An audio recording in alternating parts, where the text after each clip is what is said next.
Okay, all right. So we will kick off. So we all have the choice of how we want to live our life and who we surround ourselves with when we are living our lives. In 6 months, we can have 6 months of excuses or 6 months of progress. The choice is ours. So we have to be intentional about what we want to do and be intentional about actually doing it. My name is Emily Wilson. I'm the Managing Director of FutureYou, which is a national super boutique full service talent management business. Our service lines are executive search, specialist recruitment, interim solutions, and talent advisory. Small privately held business, 20 people all across Australia. This morning, I am absolutely delighted to have the time with Glenda Mitchell, who's one of the most dynamic individuals that I know. So Glenda was born in South Africa, has been living in Australia with her husband, has got the most incredible adventurous mindset, has run too many marathons to remember the number of. But I do know, Glenda, that you have visited over 60 countries. Is that right? Pretty much, yeah, at last count. Yeah, and also now written a book, which I really enjoyed last week, which I'll make reference to. So thank you. Glenda and I first met in Sydney in 2013 when you were in the very big role at News Corp, heading up all of their project excellence and project management office. That was when I was recruiting for you. And I feel that we hit it off, not just in terms of a recruitment perspective, but the alignment of your adventurous nature, but really focusing on cultural fit, even though at that time you were hiring mainly contractors, doing some really interesting work. So yeah, that's over 10 years ago now. I can't So believe it. I know, it's crazy. So we have got a huge number of people registered for this event, Glenda, and I was thinking maybe it's sort of just ticking into the new financial year or halfway through the calendar year, middle of winter, with the title, How to Maintain Your Zest and Get the Best Out of You and Others, has obviously really, really resonated. So what I wanted to kick off with is you had a life-changing event that made you really reevaluate your life, and how you chose to live that. Can you just give us a bit of context around when that was and what happened, please? Yes, Emily. So that would have been actually just thinking about us meeting in 2013. So my life-changing event was in 2016. I don't like to take it as my identity that I was a survivor of a life-changing event. But it was after just running Paris Marathon, I ended up with a 36-centimeter blood clot in my leg, and I had multiple clots in my lungs. Basically, the stats are not great in terms of people surviving that kind of bodily trauma, I guess. At the time, I didn't actually realize how serious it was. It was only when someone said to me afterwards, "Oh, you could have died," that I thought, yeah, I guess that could have happened. And it made me think, well, I was obviously here then to still continue. But what it did for me, Emily, is before then I was already adventurous. I was one of these people from as a kid, I just didn't stop. I had brothers that were older than me that I had to run faster than and kick harder than and everything else. So I always did a lot of things. But what happened post this sort of, I guess, health episode was it really made me look back on all the things I'd done and I guess reflect on them, relish in them, celebrate them, and also see of those things that I'd done, which things would I do again, which would I still do based on did I do the things because other people expected me to, because they gave me advice, because they were important, what was my kind of motivation. So it didn't necessarily make me do more, but it made me think about, and your comment, it made me think about being more intentional about what I do rather than having to do absolutely everything. Amazing. And that's what you put in the book, Kicking Out the Bucket List. So living life with intention and passion, and sharing your findings in that. And now you're a pretty well-renowned speaker in that field as well. So thank you again for giving us your time.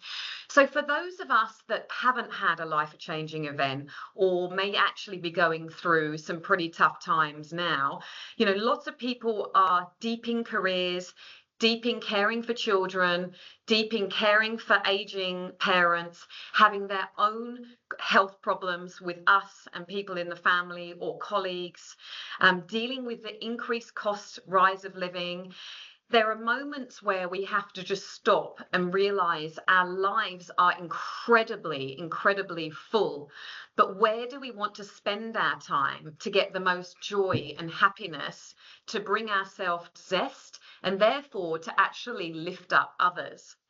So a pretty huge topic, and I want to start off by sharing your diagram, Glenda, because how we got to this topic, you and I, was we were talking about business continuity plans, but actually doing personal continuity plans around there are only so many hours in each and every day, let alone how many hours in 6 months, and stopping and reviewing where you're at with your own investment of time. So can you talk me through these two diagrams, please? Yeah, absolutely. Thanks, Emily.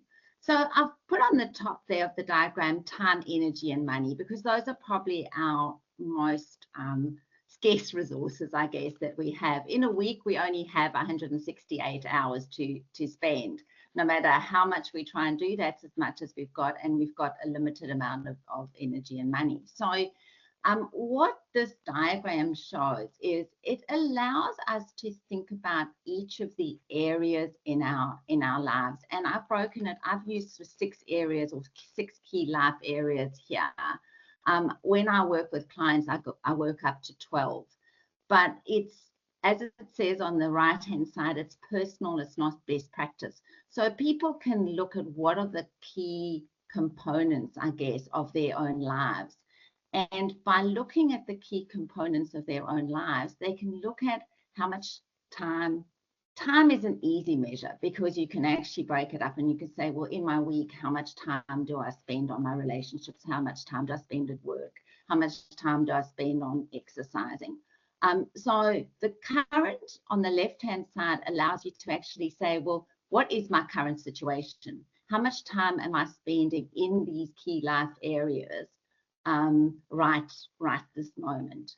And where I find people are able to actually look at these key life areas, they can assess what level of satisfaction they have with what they do in each of those key life areas.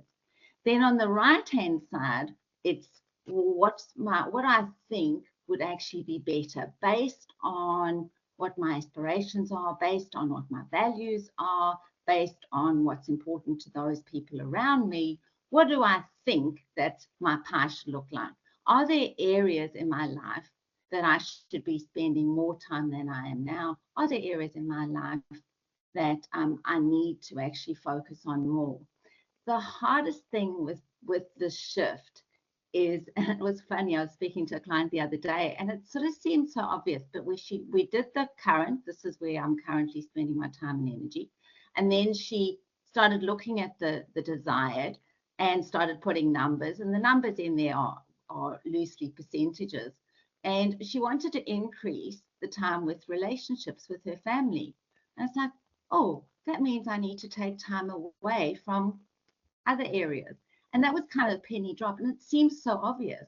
But by using some kind of tool like this, it puts it sort of directly in front of you that if you're going to spend more time, more energy, more money in one area, unfortunately, you're going to have to give up something in the other area. Funny you should say that. I've just got a very good friend who has got a puppy. She's a mum. She's a full-time working mum. Her husband works. She's got 2 teenage kids. And her husband had to say to her, she was like, I'm so time poor. I'm not having time to do anything that I want to do. She's a keen runner. She loves cooking. And he mapped out how much time the puppy is taking up in a week. And he was like, your decision. You choose to get the puppy. So it's got to come out from the other areas. It's interesting. Yeah, so we could have puppy time with puppy as one or the other. Maybe it fits under relationships, I'm not sure.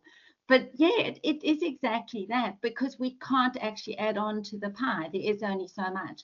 And that's why I've sort of used this concept of a life portfolio mix, because it is like, for those people that have got, share investments, it's like the money that you put in shares. If you're going to buy more shares, you're probably going to have to sell some, unless you've suddenly come into more money, which at least with money, you may be able to come in more money, but most times you can't. So yeah, you have to decide, is it time with husband or is it time with puppy? Yeah, amazing. And what I love about this is that you've got, this is personal, because I do feel that, we have to remove the judgment around how people choose to do that, spend and live their life. I love living a really full life. So my balance is having lots going on and ideally getting the most out of each section, but rather than having just a huge part of my life only focused in one area. But that might be not someone else's choice, and they might like a lot more time in terms of relaxation or downtime, and that's their choice. And what I like about this, and I have done it with my teams almost as part of a check-in review, is sharing what's important to you and what your own choices are, but what you're also motivated to want to achieve, and then how you're going to achieve it. So it's fantastic that it is so personal and different for everyone, and also at different points in their lives. Yeah. And I think you've hit the nail on the head in two things there, Emily. So one of the things I've sort of tried to come across in my book, as much as it's full of adventurous stories, partly because it makes it a more interesting read, and it's partly just because that's my nature, doesn't Yes. mean that everybody now should go running off trying to do adventurous activities. It's a case of working out what your own passion is, what's of value to you, what are your strengths, what kind of lights your fire, what makes you happy, what makes you, and the people around you. So not only you, but what makes the people around you, those that are important to you, those that you love, what's of value to them, and focusing on those. So that's sort of being intentional about the choices. And one of the challenges there is, we're all hearing this term FOMO, the fear of missing out. And a lot of the time, people start thinking them as do these other things because somebody else is doing them, or because it's going to give them the kudos from somebody else. And they end up not spending the time on the things that are most important to them. Yes, absolutely. I think social media plays a huge part in that for people, doesn't it? Where, people feel like everyone else is doing things that are far more exciting or interesting than their own lives, rather than focusing on truly just shutting that out and what makes them happy and the people that they choose to be around, bringing happiness and uplifting them. Yeah, absolutely. Because we see other people's highlight reel, but we see our own kind of mundane life, or maybe mundane, or what we feel is mundane because we're watching everybody else's highlight reel. Can I say in that word mundane? Because I think it is a real superpower to make the mundane fun, or to make the mundane okay.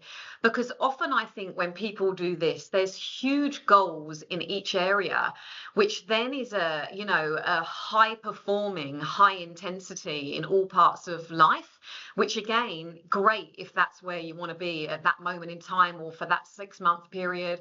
But there surely must be elements where there's got to be a calmness, and there's got to be a slight element of I can't think of another word now, but mundane. Do you know what I'm trying to say, or does that not make sense? Yeah, no, I think it makes sense. I mean, one word, I guess, one way we could look at it is contentment. that there's a Yes. time where we're content with where we're Yeah. at, for whatever reason. Well, actually, interesting you say that, because one of the clients I've been working with recently, so we looked at her current life portfolio mix, and then she started playing around with a desired life portfolio mix.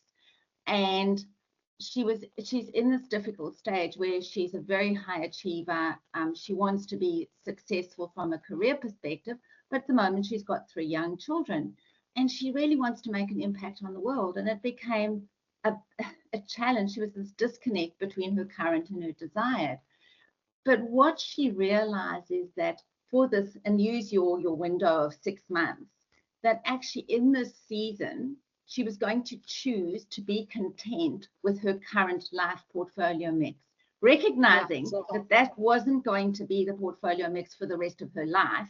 It was just for the next season. And actually, she was so much happier once she became content with that, because she could be comfortable and content with, yeah. But she could do it differently later. It wasn't tying her into being like that for the rest of her life. Yeah, true. And also using that period of contentment to put steps in place so that in 6 months' time, when she might we talk about have more space to take on a new opportunity, because a new opportunity, whether it's in a career or a hobby or a relationship, definitely takes up space and time.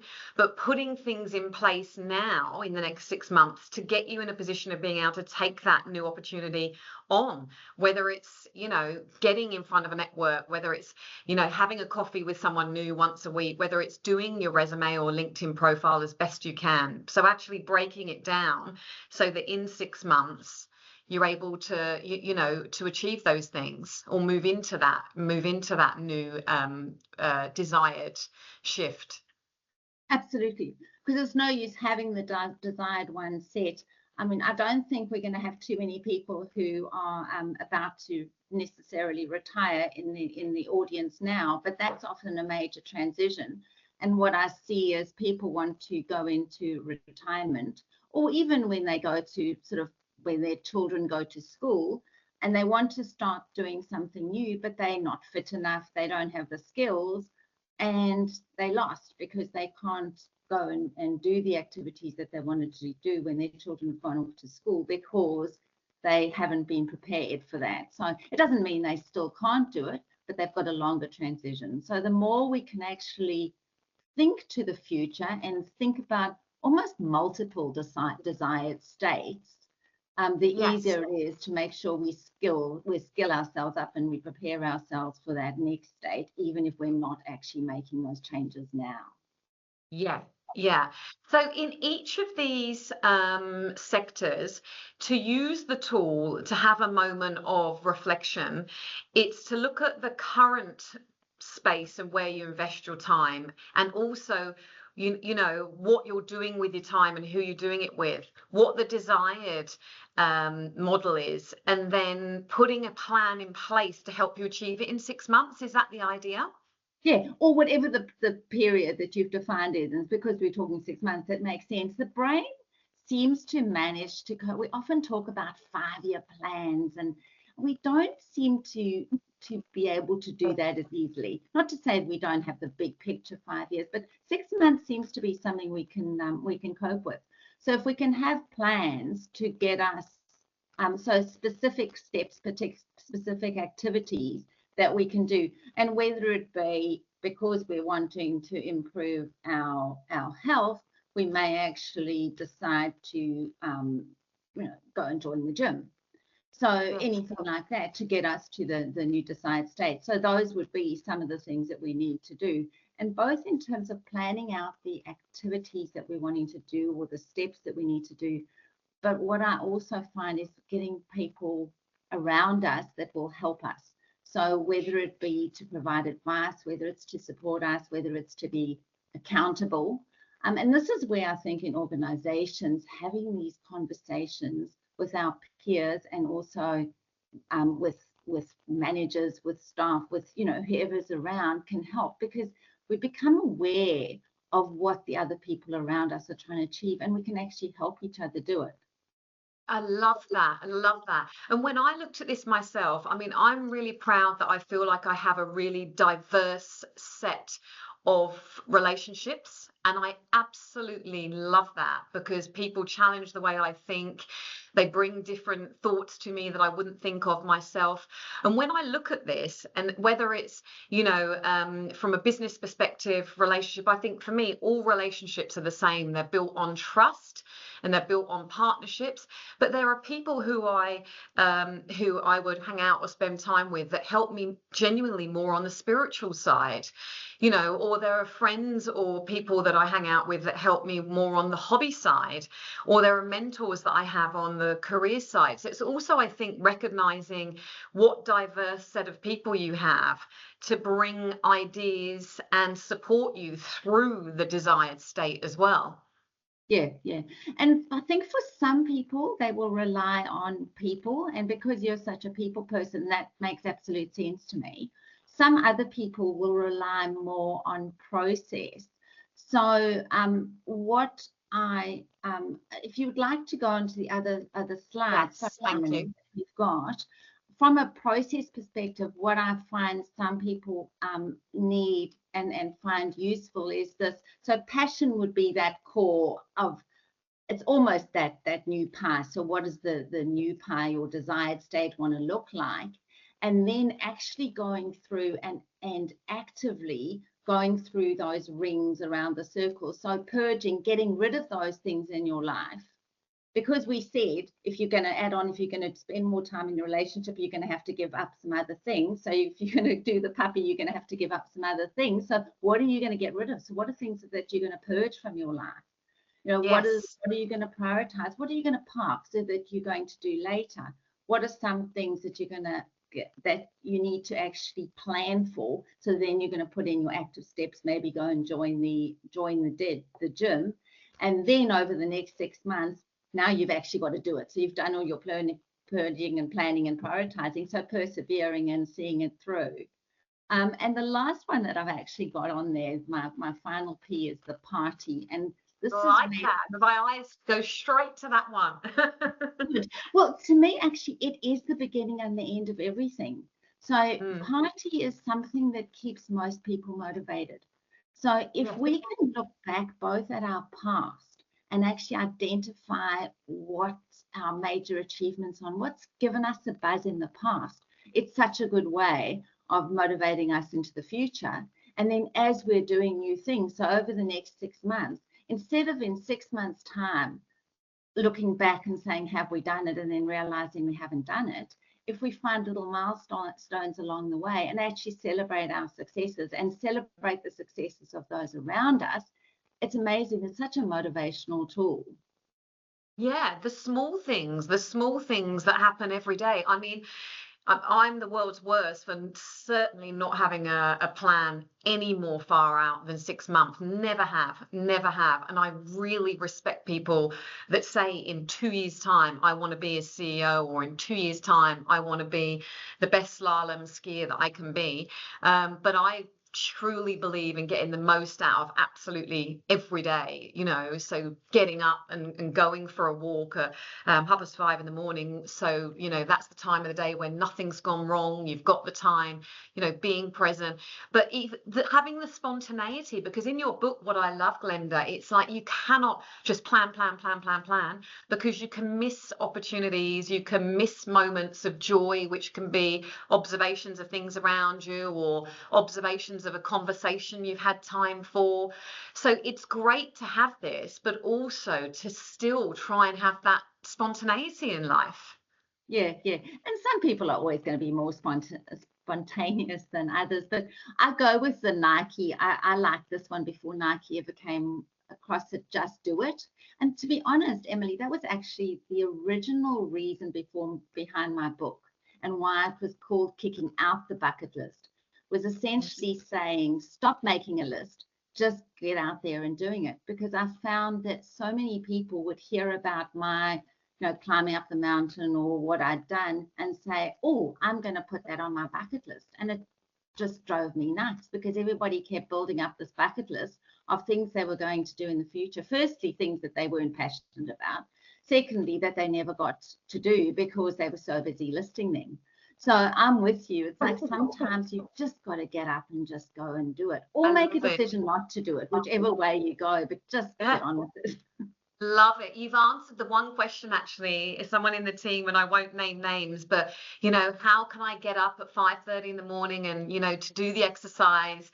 And you've just said just do it. And my thing is, when that alarm goes off, I will literally give myself 5 seconds. I count to 5, and then my eldest teenage son taught me the words "send it."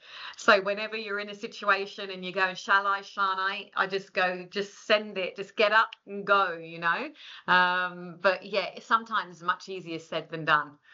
Yeah. I've never heard Yeah, that, so just send it. I've never remembered that. Well, the snooze button on, I don't know if they exist anymore. I'm probably showing my age, but the snooze button on alarm it clocks. does. I've never Yeah. understood people pressing a snooze button. No, It me set neither. the alarm for the time you have to I wake know. up and But then we have go the for same it. mindset. I know. I would never do that. For me, that's torture.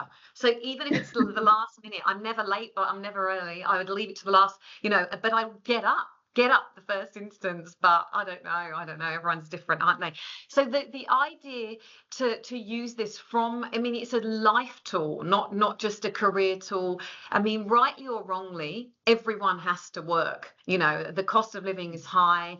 We should be doing something that we are really good at, that we are adding values to other people and making us feel good about ourselves. And I mean, in FutureYou, it's the enabling personal career growth to enable businesses to grow. But this tool could be used from an HR perspective as part of a check-in, because we're bringing the whole person to work. We are all one human. So how people are thinking and feeling often is how they then show up to perform in their job, isn't it? So this is a great tool that can be used.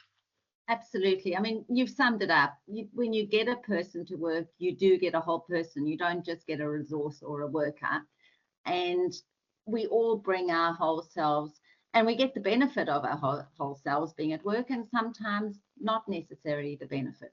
So I think the more we can have conversations about what people are expecting and what people are looking for, and sometimes what people at different stages of their lives are focused on, because somebody who's just starting out as 20 is going to be different to someone who's got 3 children, is someone to be different to somebody who's 5 years from retirement. Their pie is not going to look the same. So having an awareness of where they're at and what they're looking to do can only help that person maximize their life and also get the organization to get the most out of that person. Yeah, okay, excellent. Thank you so much. Any other words of wisdom that you would like to share on this topic, Glenda, please? Oh, don't get me started again. I think it all comes back to the summary at the beginning. I'm just keen for people to be really intentional about what they choose to do, not trying to do what everybody else does, but about choosing what they do. And then just getting up and getting on and doing it and not putting it on a list. Yeah, and I love your word, living life with passion. And I was reading a novel actually, and it was saying that passion is one of there's a lot of emotions that are earthly emotions day to day, and passion is actually one that's sky high, not getting too spiritual, but it's actually supposed to be one of the emotions that are out in the universe. And I think you've got to find and bring your own passion to what you're doing. Like it's your own sense of responsibility, isn't it? You can't find it. You bring it, and it comes from yourself, I believe. Yeah, it's interesting because we said about keeping zest, and it's almost like we look for zest outside of ourselves, but actually we bring that zest and we make our own choice as to whether we want to jump out of bed at 5:30 in the morning or whether we press the snooze button. Yeah, exactly.